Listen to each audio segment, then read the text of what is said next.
Comment apprendre à lire un oracle en moins de 5 minutes? C'est un petit challenge que je t'offre. Ok? Bah, tout simplement, pourquoi? Parce que j'en ai marre de voir toutes ces personnes qui improvisent en fait sur la chaîne YouTube, sur leur chaîne YouTube, et que en plus ça fonctionne. Donc non, non. Donc du coup, grâce à cette vidéo tutoriel un petit peu, eh ben, tu pourras donc du coup cerner les vrais défauts. Ok? Alors c'est parti. Donc on va ensemble, d'accord, choisir une lame. D'accord? Ici c'est l'oracle de l'énergie. Je vais m'arrêter, puis tu vas me dire stop en commentaire. Vas-y, sors de ta zone de confort, d'accord? En me mettant en dessous en commentaire, stop.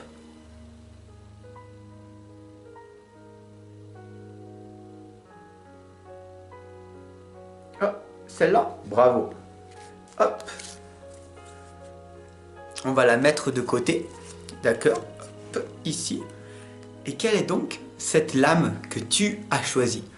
D'accord? C'est la tienne. C'est toi qui as choisi parce que tu l'as mis en commentaire. Bravo à toi.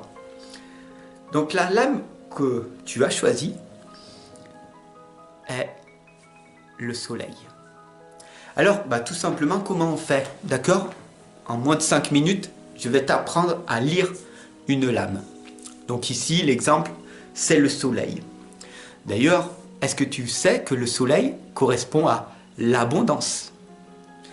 Donc voilà. Pour bien arriver à lire une lame, attends, je vais me mettre comme ça.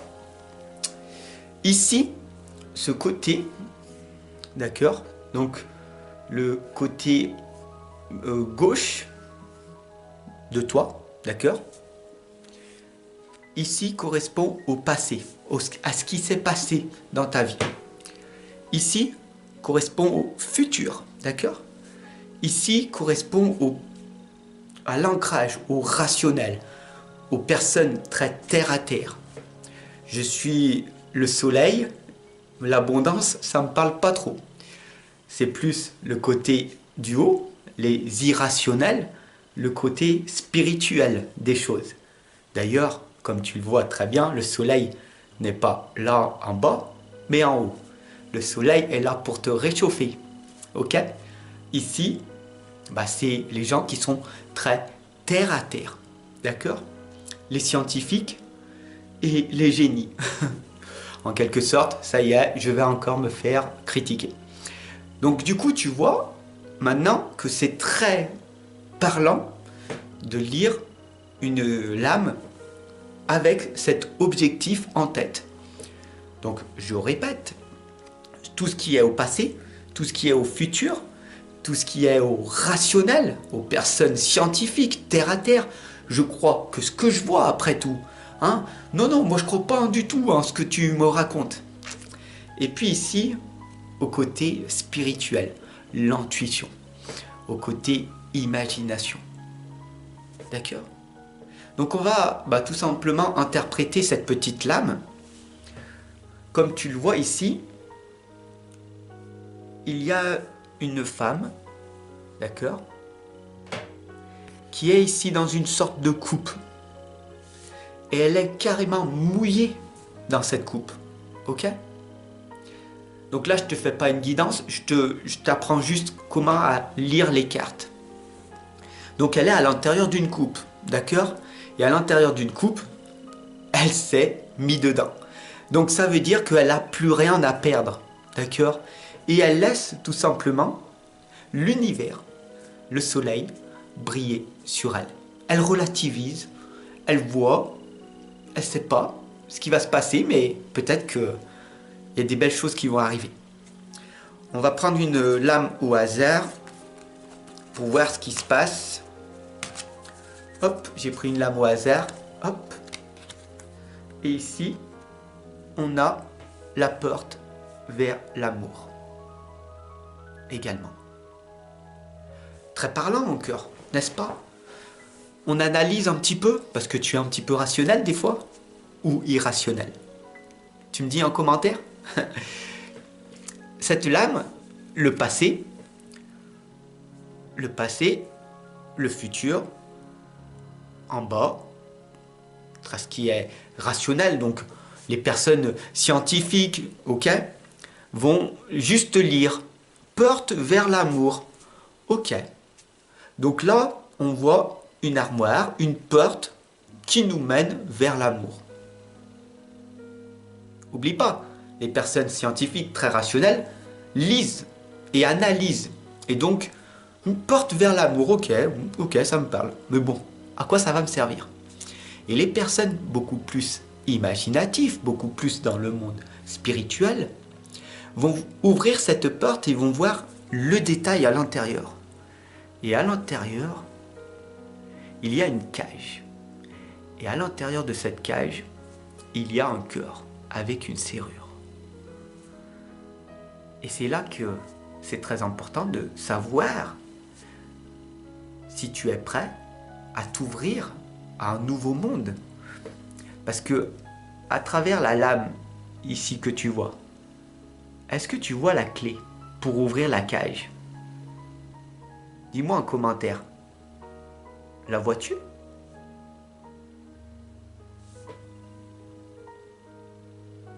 Si, elle y est bien. Je te rassure, elle y est bien. Regarde. Elle est là. À côté de la cage. Tu ne l'avais pas vue? Et pourtant, elle y était.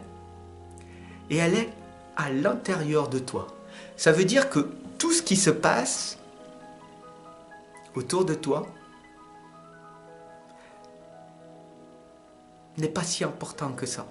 Le plus important, c'est ce qui se passe à l'intérieur de toi et ce qui sort de toi. Donc, en analysant avec cette lame, l'abondance va arriver à toi le jour où tu te détacheras complètement de ce monde extérieur. Voilà, c'est très important d'ouvrir ton cœur aux autres, mais en faisant ton travail en premier en toi. Parce que tout simplement, le changement, en règle générale, ne vient pas du monde extérieur, mais vient de toi. Donc si tu veux arriver à changer une situation difficile dans laquelle tu vis, il est très important de ne plus te plaindre, de ne plus critiquer, de dire que c'est la faute des autres. Non. Mais de prendre ta responsabilité et te dire c'est la faute à moi. Et si je suis dans cette situation dans laquelle je suis, il est primordial pour moi d'arriver à changer cette situation en m'améliorant, en me faisant peut-être guider ou être accompagné si je n'y arrive pas tout seul, toute seule. Donc voilà, ça c'est mon but, mon objectif. J'espère que, en tout cas, j'ai réussi à te faire apprendre l'oracle, à lire un petit peu mieux. Si ça a été le cas, je te remercie de partager parce que c'est très utile pour toutes ces personnes, franchement, qui utilisent les oracles en improvisant. Ça s'improvise pas. C'est un métier, la cartomancie. Je suis cartomancien professionnel depuis l'âge de mes 12 ans. Ça fait bientôt 30 ans déjà. Oh, le temps passe vite. Je te remercie en tout cas d'avoir écouté cette vidéo qui est différente des autres. Et puis, je t'invite à t'abonner pour bien montrer aux autres la réalité des choses. Allez, ciao, bientôt.